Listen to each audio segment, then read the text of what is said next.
أعوذ بالله من الشيطان الرجيم. بسم الله الرحمن الرحيم. فأقم وجهك للدين حنيفا فطرة الله التي فطر الناس عليها لا تبديل لخلق الله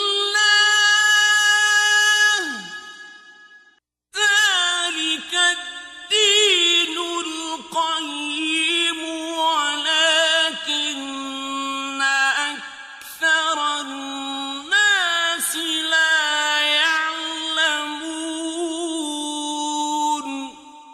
منيبين إليه واتقوه وأقيموا الصلاة ولا تكونوا من المشركين من الذين فرقوا دينهم وكانوا شيعا كل حزب بما لديهم